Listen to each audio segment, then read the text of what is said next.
The Game of Zen explores the often overlooked ways in which professional, personal, and spiritual growth are interrelated.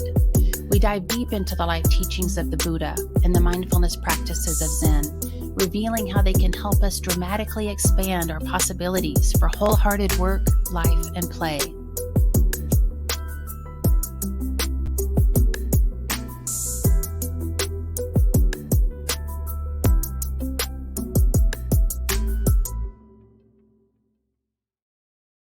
Hello, and welcome to a new episode of the Game of Zen podcast. Thank you so much for joining us.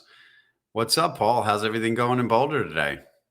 It's going good. I had a great weekend. Had a full day Zen retreat out at our Willow Farm Contemplative Center outside of Boulder on Saturday. Had a nice group out there for a full day of Zen practice, and it went excellent. So super deep practice together in Sangha, and then I got to play a final game of my my fall soccer season was yesterday, and we came away with a victory on that one. Nice. How about you? How was your weekend?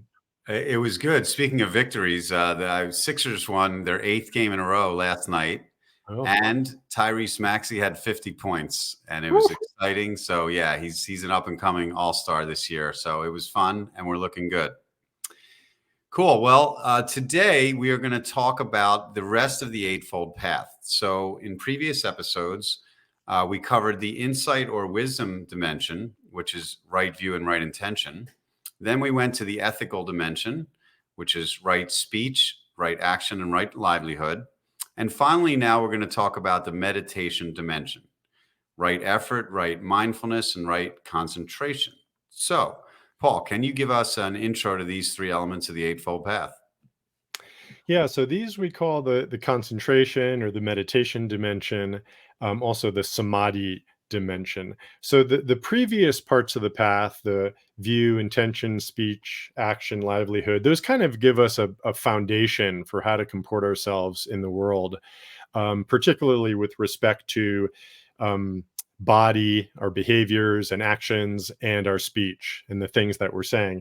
Now we're going to get up into our minds. This is the dimension where we're working with our minds, with the concentration of our mind, with the way we're oriented in our minds towards our work, and the way that we're applying our attention to the world. So this gets into, you could say, some of the more subtle layers of the Eightfold Path. And this is where it really starts to develop. You know, it becomes less of a sense of here's how you're supposed to do things, and more of a sense of a process of internalizing this path of growing in awareness and growing in heart, wisdom, and compassion. So things start to get really deep and really generative with this this dimension of the Eightfold Path. So let's start with right effort. And what I find interesting is that it really fits into every other part of the path. And when you think about it, like in the entire, thing about studying this, takes effort. And then you apply it to different things that happen during your day. So every day I'm thinking to myself about effort. And it could mean going to the gym and working out. It could mean work and being on the computer. It could mean, taking a walk outside or talking to my daughters. So there's effort plays into all parts of the day. It could be doing the laundry or making dinner, and so I find that it's, once I really concentrate on effort, things seem to go better. And so, Paul, what do you think about right effort and how it fits into your day? Yeah. Well, I'll give you a few just kind of images around right effort as we understand it. So, one image comes from the Buddha, who was asked, how do I practice? How do I go about, doing this thing that you're teaching? Some student asked him that. And they happened to be by the river, and there was a barge going by the river, or a small boat, a skiff, and on it there was a person playing the lute. And he pointed out and he said, "Look at that lute player out there. In order to play the lute, you have to tune the strings in just the right way. You can't be too tight, or they can't be too loose. If they're too loose, it sounds terrible. If it's too tight, it sounds terrible, and you also break the strings. right? So you kind of have to tune yourself to the right resonance, the right frequency with the right level of effort. So that's kind of, you can hold that image in your mind as you think about right effort.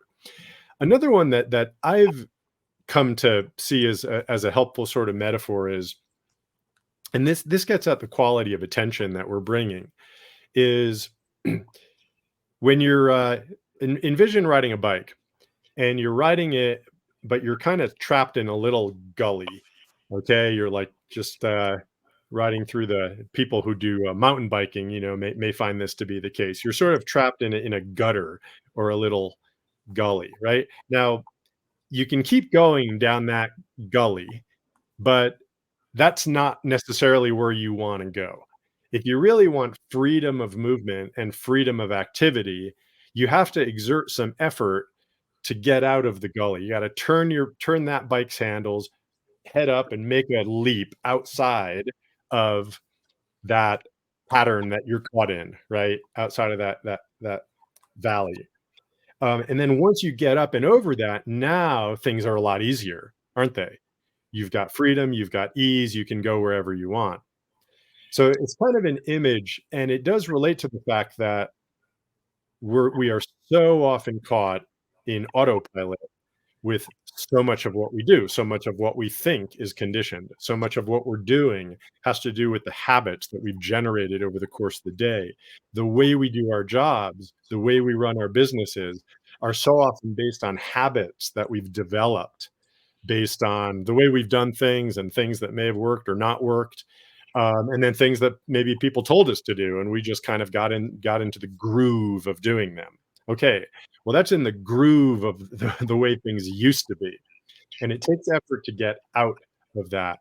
So right effort does involve this aspect of applying our attention to the way things are, the way our minds are working, so that we can direct them um, in the way that we really want them to go, not to follow conditioned patterns, but to just be free and open.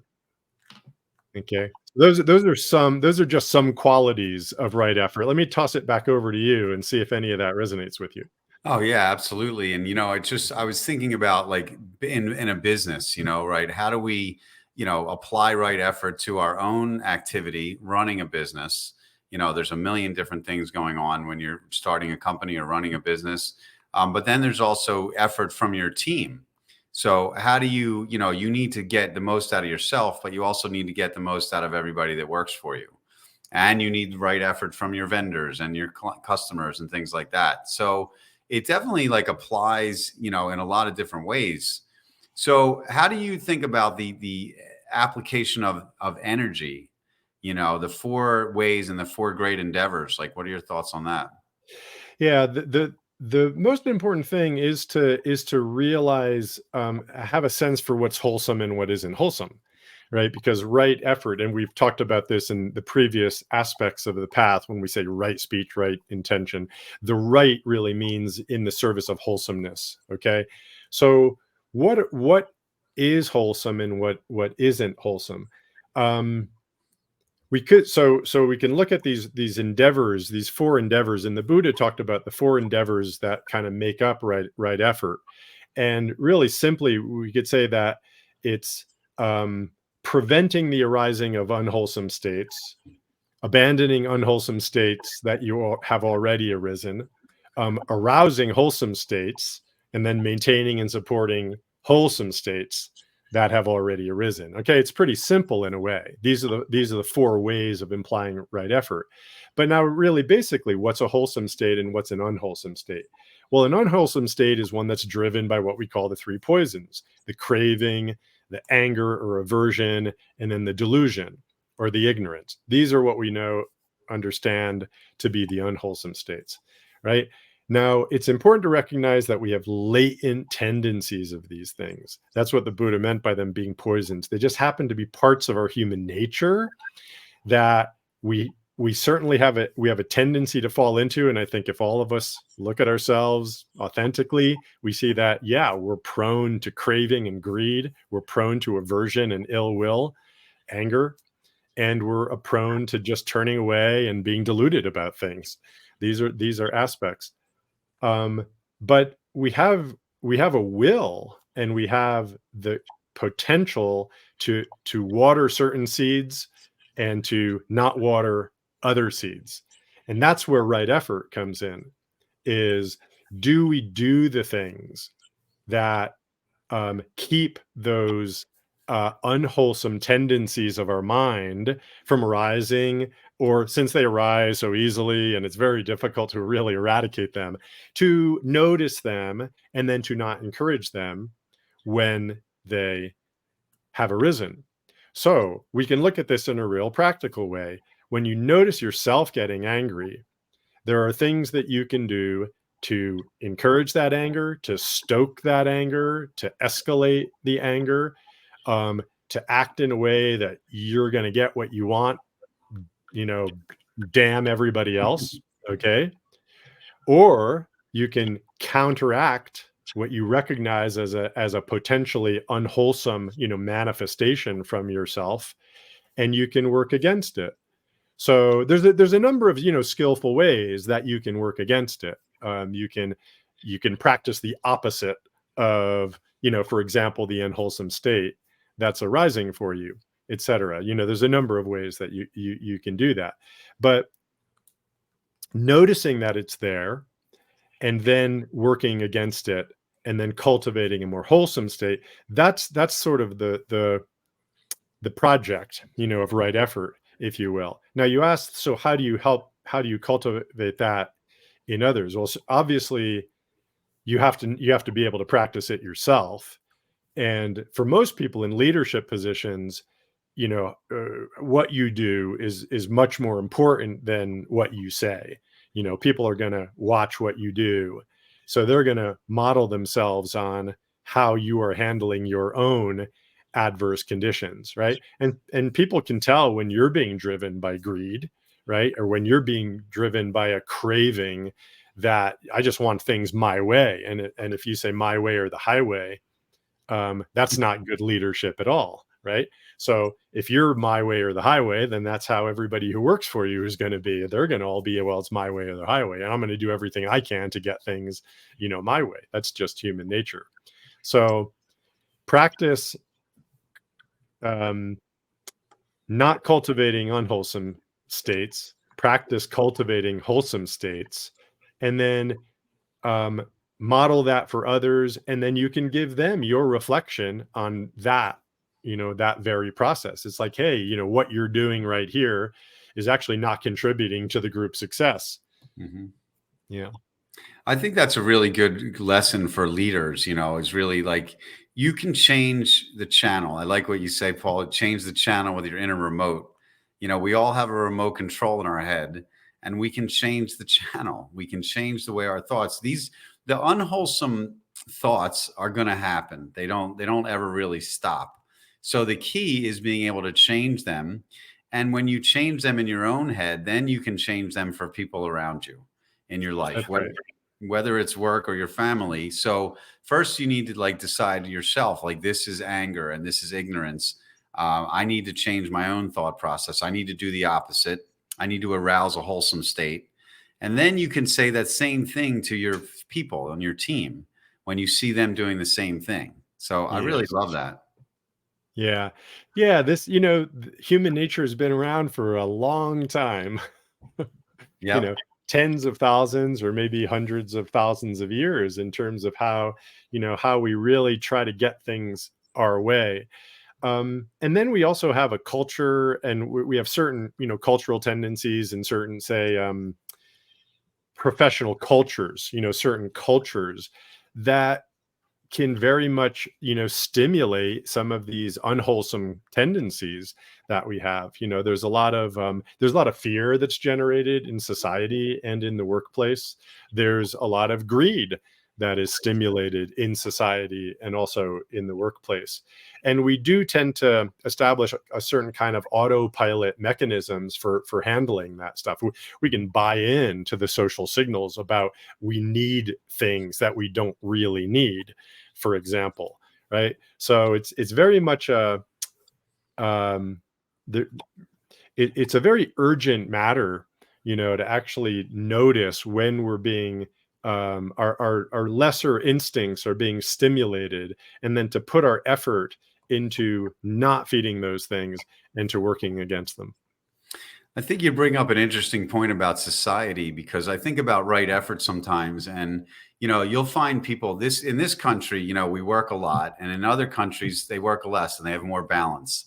They take a siesta or something like that. But in the US, it's like a 5 or 6 day work week, and there's a lot of movement to take it to a 4 day work week. Does that mean we're not putting the right effort out, or does that mean we're going to live more healthy and balanced lives? So the effort that, society thinks, some people say, I get up at 5 o'clock in the morning and I start working, and then, early bird gets the worm and so on. Is that the right answer? Other people say you need more sleep to be healthy. So, what is your own interpretation of right effort? I think that's what's interesting about all these things, is like you decide what you think is right effort in your life, and then you can, deal with it with other folks. So, yeah. Yeah. Yeah, it's true, and that's a really good, thing to talk about, is that people, a lot of people think that, well, I'm going to establish that this is right effort. I mean, where did a 40-hour work week come from? Yeah. Where does the 80-hour work week come from? That a lot of, say, startup, people buy into.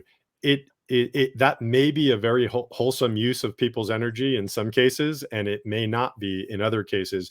Generally in this country, for sure, we are too driven, and we are driven to work too hard, and to not live an overall wholesome existence. I would say it's pretty safe to say that that's generally the case, but everybody does need to look into themselves and see where their balance is.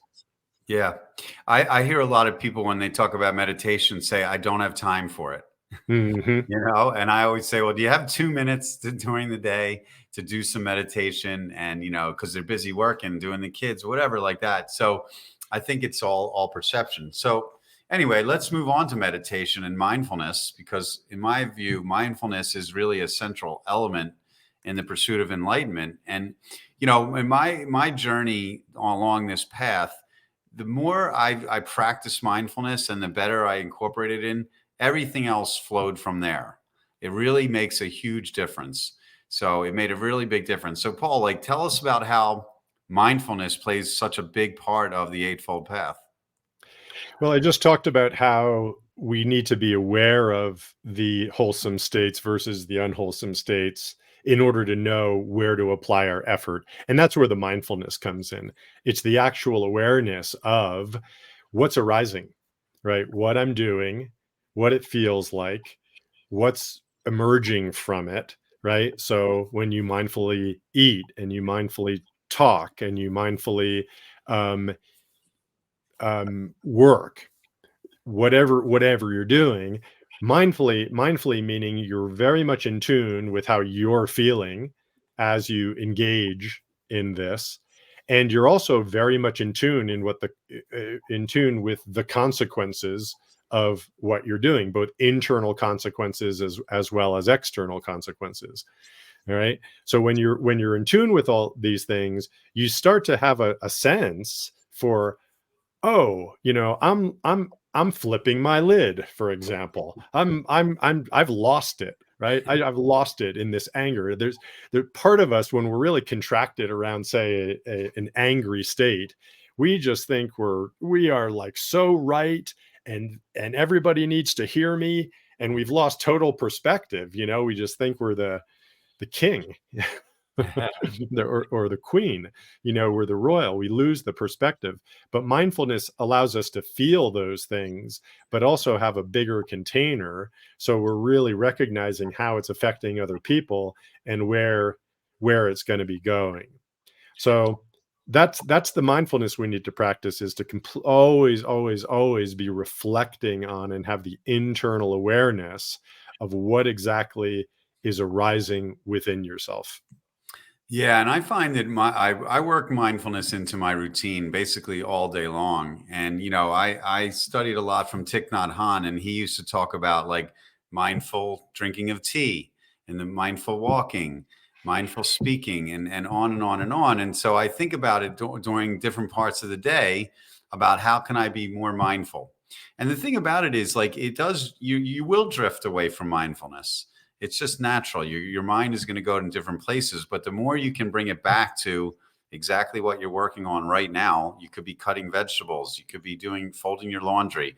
If you say, okay, I'm going to concentrate on folding my laundry now, and I'm not going to think about all those other things that just popped in my head, that's me changing the channel.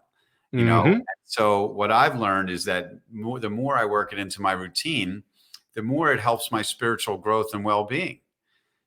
So how do you deal with your habits of mindfulness and bring them into your life, Paul?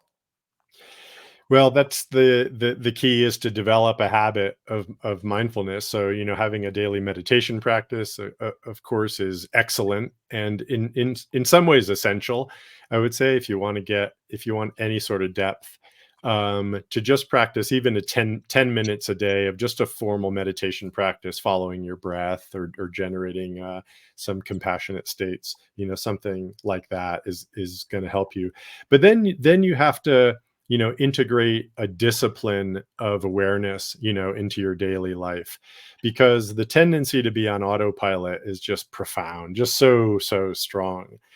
And so just to give yourself reminders, to be mindful in everything you do, whether it's eating or resting or walking or working or engaging. The more active and engaged that you are verbally, and with other people, the more challenging it is to be mindful of what you're doing. But um, you get better at it. It's so awesome how you really can get better at it. There's sort of a path of development. I'll talk about that later when we talk about right concentration.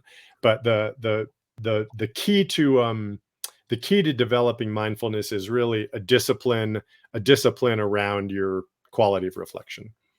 Yeah, and I think what's great about this path and learning more about it is I see very clearly how mindfulness and concentration go together, actually. Because to me, right concentration really emphasizes, like, the importance of focused and undistracted mental states, right? So how can we, as either individuals, family, or entrepreneurs, like, how do we balance the demands of our busy life with practicing right concentration, and that will lead into right mindfulness. So what Yeah. are practical techniques for right concentration? Yeah, well, I wanted to comment on your note about, people who say they don't have time to meditate, and my response is, you don't have time to not meditate. Excellent. Because meditation actually gives you more time. It truly does. It opens up your internal capacity, so that what you thought was this big jungle of things that you need to do, that's actually all in your mind. You're creating that jungle. If you allow your mind to settle down, you realize that, oh, I've just got, these things to do, and I'm just going to do them. Yeah. So you actually end up creating more subjective time, and the subjective time is much more important than clock time. It's Yeah. that quality of time. So how? Yeah, you asked how you do that. Well, the beauty is that concentration actually builds on itself, and anyone who's done meditation, retreat of any length, several hours or a day, it tends to kick in about half a day in, or three-quarters of the day in, where it starts to get a momentum of its own. So if you keep applying yourself to it, you will start to develop a momentum of your concentration, and then it's not like it's going to just happen of its own accord, but it actually gets easier. Now you've pointed the vehicle in the right direction. You just need to keep it on track, right? As opposed to that earlier image that I gave, where you got to get it out of the bad habit, really get it over the hump, and then get it into some place of freedom. But the way to do that, it follows a kind of a course. First, you just have to establish a consistency of your practice, and a consistency of your awareness. So practice your mindfulness, formal or informal, at regular times. Do it at the same time every day. Give it your 10 minutes. and do it no matter what your internal state is. Okay. If you're not feeling good, if you're tired, it doesn't matter unless you're in a really tough place and you really can't do it. Don't make your practice state dependent. Just do it. Right. So establish a consistency, and it doesn't matter whether it's good or bad. Don't even judge it. Don't even qualify it.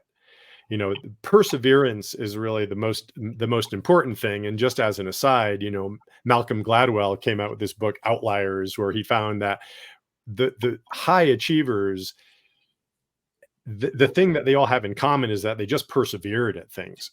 They just kept going with it. So I think this is probably where the 10,000 hour, kind of thing, came in.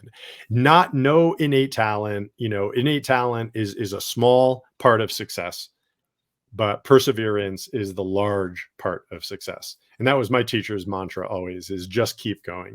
Mm-hmm. Just keep going with your practice, and you'll develop. So maintain consistency, maintain the continuity of your awareness. Okay. So don't have gaps. Don't take a day or two off. Okay. And that also means be continuous with your attention. So keep your mind coming back to your breath, or keep it coming back to whatever it is that you're being mindful. Bring it back, bring it back, bring it back. And then what was a discontinuous attention or a discontinuous practice, where you're doing it now, there, things are jumping around, becomes continuous. And now we've got the continuity, which is wonderful. Continuity feels wonderful. Now you're in some sort of flow.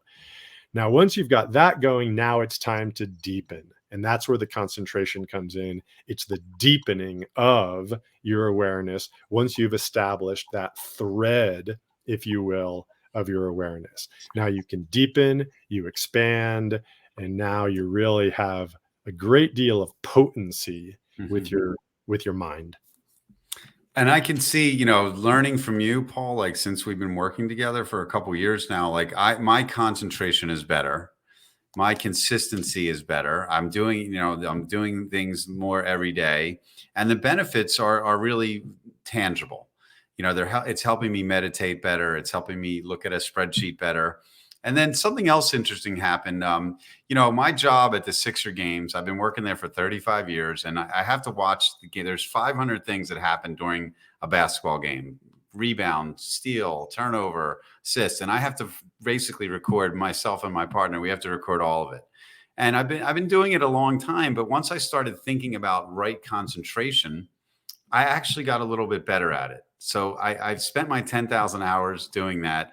But then I said, because during the game, your mind, you might drift and you might think about something else for a little bit. And you might miss something, like who had that assist or who had that turnover. I'm now focused on right concentration all the time. I'm following that ball from each pass that it makes. And I've gotten a tiny bit better, a little bit better at the job that I've been working at all this time.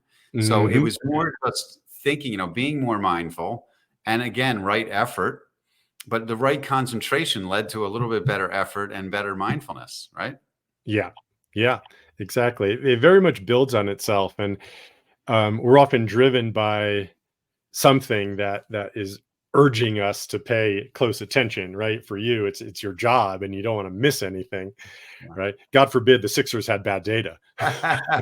No such bad data exists. No such bad data. No, we've got a pro. But then I think also of, samurais, and how the art of samurai, when they're facing each other, is they're paying meticulous attention to their opponent's breath pattern. And like right when they have, exhale, like when the exhale, I believe this is the case, right at the turning point, when the exhale is expended, that's the time when they jump in and make the hit, because the mind has a slightly greater tendency of wavering at that inflection point right there.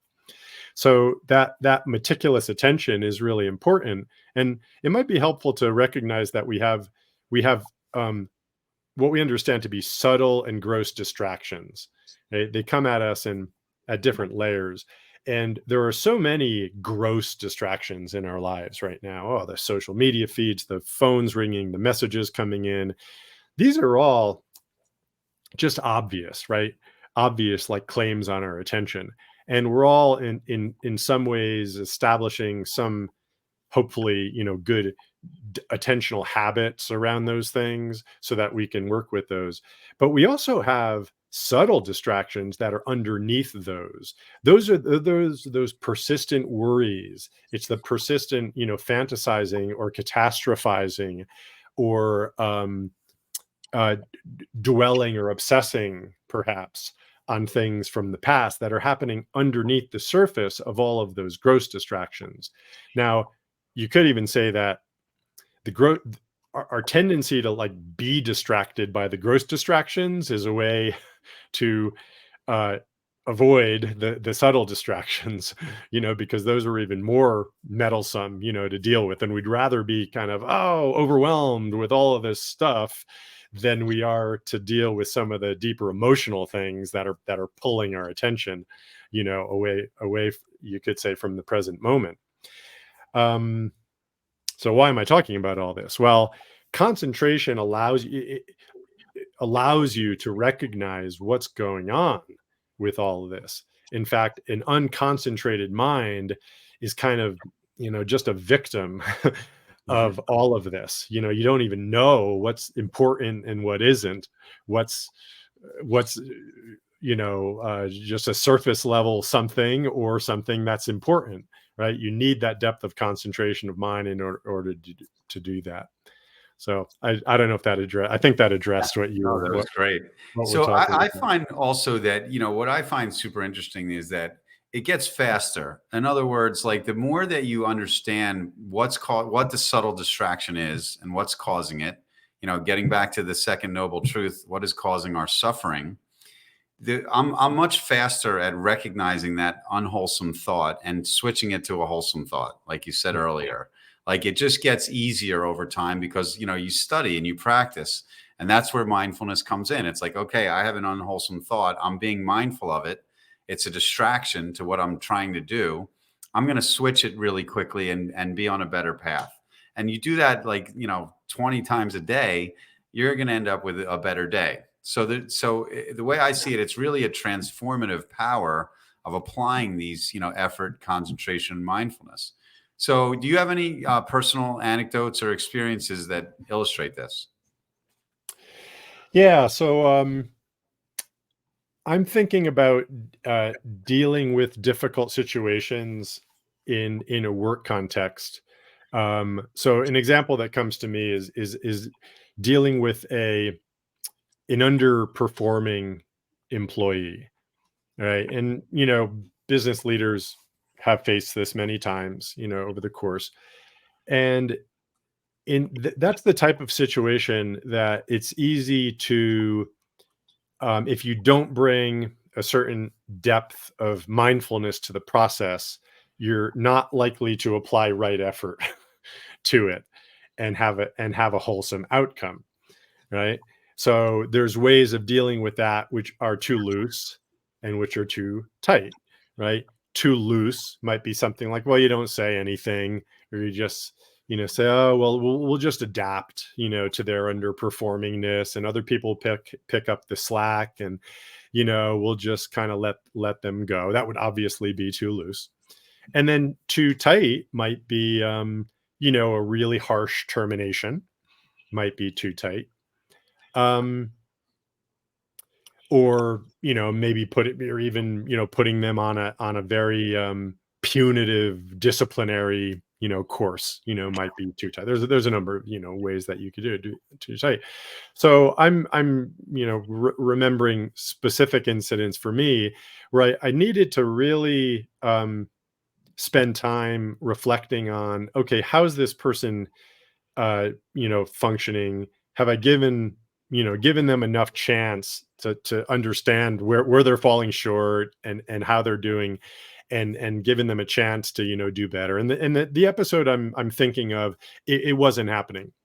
I'd given him multiple chances, wasn't happening, wasn't getting it. And so I made the decision that we had to let him go. And then I decided to do that in the most compassionate way that was good for him and his future, as well as ways he could help us in the final 2 or 3 weeks of his engagement with us, and just very clearly came up with a plan. And early in my professional career, that was really difficult to do, but I've been doing it for decades. So now it becomes, second nature about how to handle something like that. But that's an example of, I would say, exercising right effort in a professional context, which requires, a certain kind of quality of mind in order to execute. Yeah, and I think one of the best skills when you're building a company and running something that's getting bigger is really identifying that in each find every person. How are they doing with that? Like, how is their effort? And are they a good fit? And sometimes there's tough decisions, but there's also good decisions. Like, this person's doing great, I'm going to move them up in the company, and then the company grows. So that's a key skill to really identify that. And, again, the more that you identify it internally in your own life, I think the better you can do it externally. So Yeah. I think we covered a lot of good stuff with the Eightfold Path. I just have a couple other questions for you, Paul. So, the pursuit of happiness and enlightenment, it might seem like an abstract ideal to get to. How can people that aren't seasoned practitioners of Zen Buddhism, how can they start incorporating the Eightfold Path into their daily lives? Well, hopefully we've given you some good pointers over the last 3 episodes that we've talked about the Eightfold Path. But I think the important thing is to learn about it, learn the principles that underlie this matrix of life. The Eightfold Path is kind of a matrix of life, and learn the principles that underlie it, and then create the virtuous habit within your own life that supports you in engaging this way. And really at the heart of Buddhist practice is that it really does make you happier. It really does lead to happiness, but you kind of do need to pay attention to the results to a certain extent, because in some ways you're going against the grain with some of the things that you're doing. It goes right back to the bicycle metaphor I started with. Our normal patterns of mind and body are comfortable for us, and they're known to us, but they tend to oftentimes create unhappiness for us. We just don't recognize the connection between that. But when we do learn that, okay, I'm going to take agency, I'm going to take intention, and I'm going to commit to being aware of how I'm doing things and what the consequences are, then ultimately that is going to lead to my happiness, because I am going to be able to do all these wonderful things that we've been talking about. So learn, create a virtuous habit where you're recognizing what you're supporting and what you're not supporting. And this is an important part, recognize how it pans out, how things develop from that. Because we talk a lot about our poisons, in our mind, and the craving and the anger and the ignorance that we have, these unwholesome tendencies in our mind. But we have so many wholesome tendencies as well. We have a basic goodness. We have a basic compassionate nature. We have a basic ability to do good in the world. We have talents. All of us have talents and skills natively. We have so many signals that tell us, well, we need more and we need better and we need to do more and do better and be less greedy and all of these things. But actually, we've got so many good qualities. So recognize those. That's a big part of the path too, that you are right in so much of what you do and say and think. You are having great effects and you are very wholesome in these things. So recognize those things and create a habit of supporting those good qualities in yourself. Yeah, and I do think it's like really important to strike a balance too between, your professional life, your spiritual journey, your balance of like work-life balance. And I think the more that you work on these three, mindfulness, effort, and concentration, then the balance becomes a little easier. So I think that ultimately leads to higher levels of happiness and enlightenment. Do you agree? I do agree. I've got this phrase that I created that came to me a number of years ago, said, instead of putting your practice, your spiritual practice, into your life, like fitting it into your life, put your life into your practice. right? So, people think, oh, I got to find time to meditate, in my life.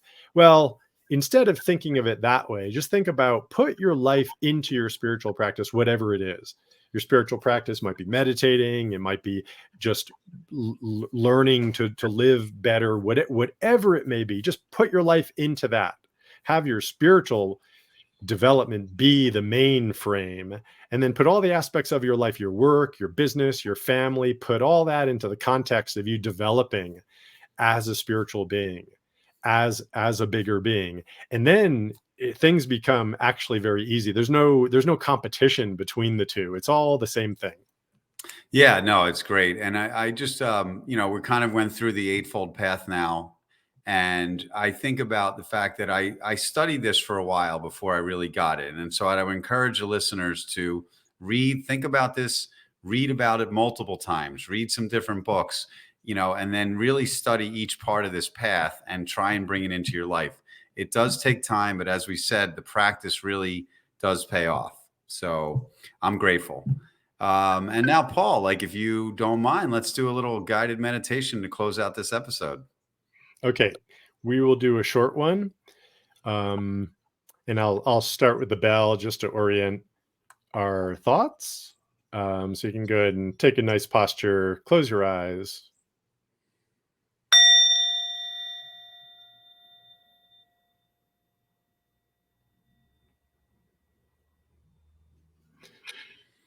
And bring to mind a task or a project that's on your plate. In your family, in your life, or at work.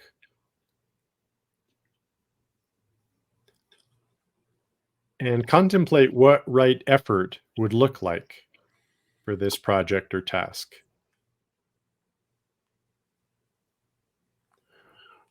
What could you do that would be wholesome and serve the whole?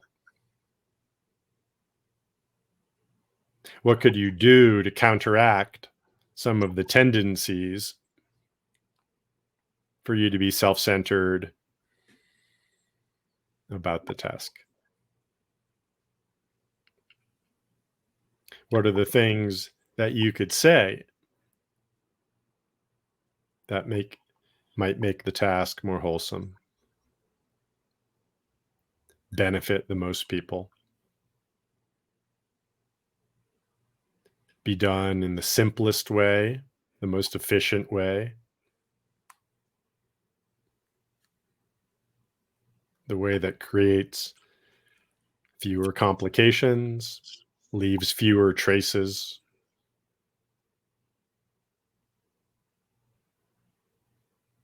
How to engage in the task in a way that isn't too tight or too loose.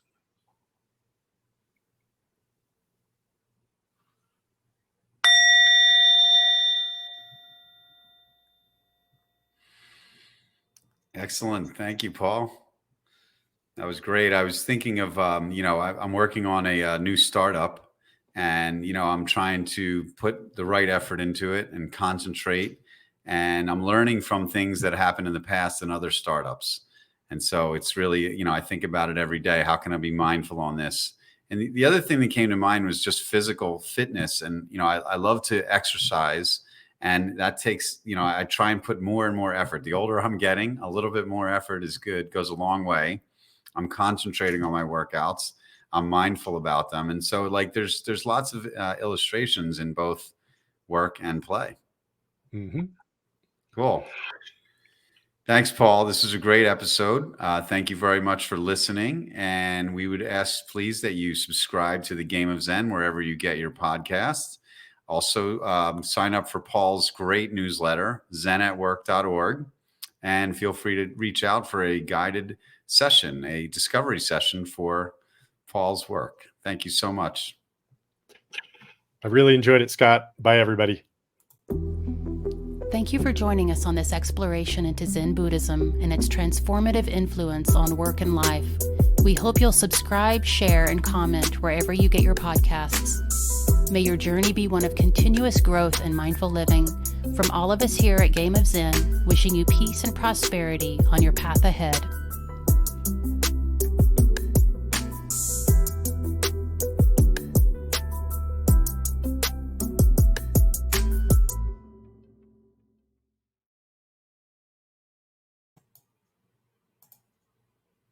And